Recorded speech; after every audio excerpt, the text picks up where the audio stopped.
रात्रि में ठाकुर जी मैया की बूढ़ी मैया जो थी उनके स्वप्न में गए और स्वप्न जाके बोले, मैया तुमने मेरी बड़ी सेवा करी, खूब सेवा करवाई, खूब 56 भोग अरोगे, खूब आनंद से प्रेम पायो, लेकिन अब आपके कछु दिना शेष रह गए। मैया को बता रहे हैं ठाकुर जी, मैया से कह रहे हैं कछु दिना में आप तो चली जाओगी वैकुंठ और फिर मैं अकेला रह जाऊंगा, फिर आपके दूर दूर के रिश्तेदार सब यहाँ पे आके लड़ेंगे झगड़ेंगे कि हम करेंगे सेवा, हम करेंगे सेवा। मैया वहां से अच्छा तो तू मुझे पहले ही कोई और को सौंप जा।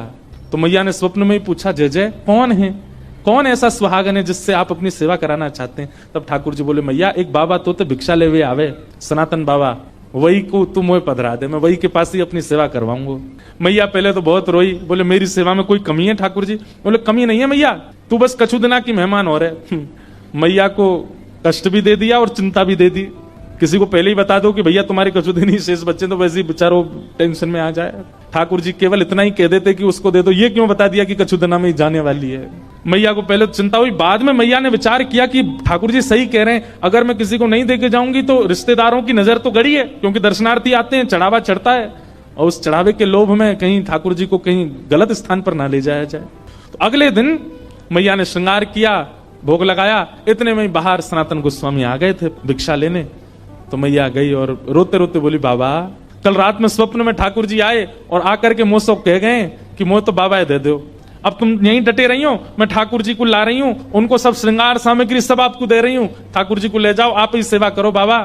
सनातन गोस्वामी बोले, मैया मैया रुको रुको रुको रुको, हमको श्रृंगार करना नहीं आता, हम केवल नाम जप करना जानते हैं, राधे कृष्ण कृष्ण कृष्ण राधे राधे, 20 घंटा यही करवाओ हमसे। सनातन गोस्वामी बोले, दूसरी बात, सेवा तो सौभाग्य मेरे पास ठाकुर जी आएंगे, पर आपका इतना सुंदर भवन, इतनी बढ़िया व्यवस्था, मैं तो छोटी सी कुटिया में रहता हूँ और जमुना जी में बाढ़ आ जाती है तो मेरी कुटिया तो भय जाती है, उसमें ठाकुर जी को कहां विराजमान करूंगा, मेरे यहाँ कोई महल नहीं है। और तीसरी बात मैया, मैं तो 20 घंटा आंख बंद करके ध्यान में रहता हूँ, आपके ठाकुर को तो सवेरे उठाना पड़े, बाल भोग लगाओ, फिर राज भोग लगाओ, फिर ब्यारू भोग लगाओ, फिर श्रम भोग लगाओ, 8 बार तो ये भोजन करते हैं, मैं किस करूंगा इनकी सेवा? अच्छा मुझे करने में दिक्कत नहीं, मैं तो देखो 4 घंटा ही नियम से बाहर रहता हूं, उसमें ही सेवा कर पाऊंगा, इनसे पूछ लो ये राजी है कि नहीं, व्यवस्थाएं ऐसी हैं मेरे यहाँ, रह पाएंगे कि नहीं? मैया बोली, आज मैं ठाकुर जी से बात करूंगी।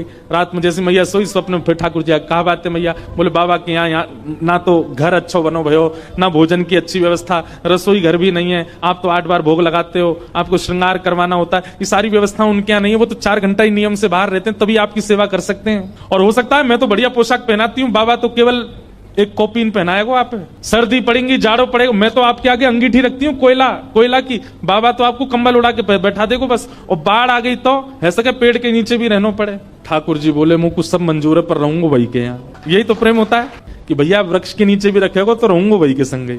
दूसरे दिन मैया के यहाँ जैसे सनातन गोस्वामी आए, मैया तो अपने ठाकुर जी गोद में लेके आई, बोले, बाबा आपकी सारी शर्तें हमारे ठाकुर जी को मंजूर है, रहेंगे आपके पास से।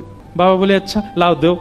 अब नेत्रों में आंसू भर रहे हैं कि बताओ, मैं नहीं चाह रहा हूं, ठाकुर जी खुद आ रहे हैं मेरे पास, ये मेरे भजन का बल है। अपने हृदय से लगा करके श्री मदन मोहन लाल जी को लेकर के आए, नेत्रों से अविरल अश्रुधार गिरते जा रहे हैं। बोले, ठाकुर जी झोंपड़ी से महलों में जाते हुए लोगों को देखा, पर महल से झोंपड़ी में आते पहली बार देख रहा हूं मैं। चौकी भी नहीं है एक बैठाने के लिए, नीचे फर्श पे ही गोबर का ऊंचा सा एक बना दिया चौकटा, उसी पे बैठा दिए ठाकुर जी। सनातन गोस्वामी के हाथ पैर कांप रहे हैं, कहीं ठाकुर जी को कोई दिक्कत नहीं हो जाए। जल की व्यवस्था कर दी। अब बोले, अब क्या भोग लगाऊं, मुझे तो सब्जियां भी बनानी नहीं आती, मैं तो आटा लेके आता हूं, यमुना जल में माड़ करके मोटा सा आटा टिक्कड़ बना करके और रज में भीतर धर देता हूं, 2-2 दिन में उसी में से निकाल के पाता रहता हूं, इनका कैसे भोग लगाऊं मैं? सनातन गोस्वामी जाते और जाकर के आटा लेके आते, आटे में यमुना जल डाल के, ना नमक डालते ना कुछ, उसको मार के खूब मोटा टिक्कर बनाते, उसको बढ़िया कंडों में उपलों में सेक करके टिक्कर बन जाता, वही ठाकुर जी के आगे धर देते। जय जय जय पाऊं मैं तो। कहां 5 प्रकार की सब्जी, 3 प्रकार के मिष्ठान, 2 प्रकार की नमकीन और 2-2 प्रकार की रोटी पाने वाले ठाकुर जी अचानक से टिक्कर पे आ गए। 4 दिन तक ठाकुर जी का टिक्करों का ही भोग लगा, और उसमें भी सनातन गोस्वामी ठाकुर जी को उठाते, भोग लगाते, फिर सुला देते, और फिर अगला भोग 24 घंटा बाद लगेगा। 4 दिन बाद ठाकुर जी सनातन गोस्वामी के ध्यान में आए, नेत्र बंद करके जप कर रहे थे। जैसे ही ठाकुर जी आए, सनातन, जय जय, आपकी सेवा बढ़िया चल रही है, कोई दिक्कत तो नहीं है, आप सुखी हो, आप आनंद में हो? ठाकुर जी बोले, हाँ है तो सब बढ़िया, कोई आनंद, कोई दुखी नहीं है। जय जय, आपकी आवाज ऐसी काहे को लग रही है, बहुत दबी दबी सी? बोले, वो कहा 4 दिन से रूखे टिक्कर पा रहे हैं ना, गले में इर्ज गए हमारे, इर्ज ना समझते, गले में अटक गए हैं। अरे जय जय, मैं कहा आज्ञा करो। और नेक नेक नेक वाह में जो है का नमक डाल दे करो आटे में, नमक डाल के फिर जल से मार दिया करो, थोड़ा तो नेक स्वाद आ जाएगा उसमें। सनातन गोस्वामी बोले पिछले 40 साल से तो मैं केवल आटा ही पा रहा हूँ, मैं नमक कभी डाला नहीं, पर आपकी आज्ञा कल से नमक लाऊंगा। भिक्षा लेने गए, आटा लिया तो आटा दे करके बेचारी मैया तो चली गई भीतर। सनातन गोस्वामी सुनो थोड़ा नमक और दे दो। मैया बोली आ गया चटोरा घर पे, अभी तो नमक की क्या चले, अभी देखना क्या क्या आएगा तुम्हारे यहाँ। अब तो महाराज नमक लेकर के गए, जाकर के आटा बोर के ठाकुर जी को पवायो। 4 दिन 5 दिन तक ठाकुर जी बढ़िया, अब तो टिक्कर में नमक है पाते हैं। 4-5 दिन बाद ठाकुर जी फिरते ध्यान में आ गए और खांसते भय आए। सनातन गोस्वामी बोले जय जय, जाड़ो लग गो आपको, ठंड लग गई है? नहीं नहीं जाड़ा ठंड तो नहीं लगी है, पर भैया देखो बहुत बढ़िया लग रहा है, हमको कोई दिक्कत नहीं, हम बहुत प्रसन्न है, 24 घंटा में एक बार भोजन मिलता है, प्योर डाइटिंग चल रही है हमारी। लेकिन भाई आटा जो है ना ये पेट में जाता है, जगह जगह चिपक जाता है, इसलिए उसमें घी लगाया जाता है ताकि सब जगह से बढ़िया प्रेम से निकल जाए। नेक घी लगा दे करो वहां में रोटी में। ठाकुर जी मेरे पास घी कहां से आया, लेकिन मैं कोई नहीं भिक्षा में लेके आऊंगा। भिक्षा लेने गए, आटा लेके आए, नमक लेके आए, मैया से मैया नेक्स्ट तो घी दे दो। घी का एक सुंदर डिब्बा दे दिया। आप तो महाराज टिक्कर बनते हैं, उसमें घी और लगता है। अच्छा सनातन गोस्वामी तो पिछले 40 साल से साधारण पाते थे, लेकिन अब वे भी पाते हैं तो उनको कहते हैं भाई स्वाद तो है, आनंद तो आ रहा है। और फिर चिंता होती है कि कहीं ऐसा नहीं हो मेरी जीभ चटोरी हो जाए इनके चक्कर में। अब तो घी लगा के पान लगे।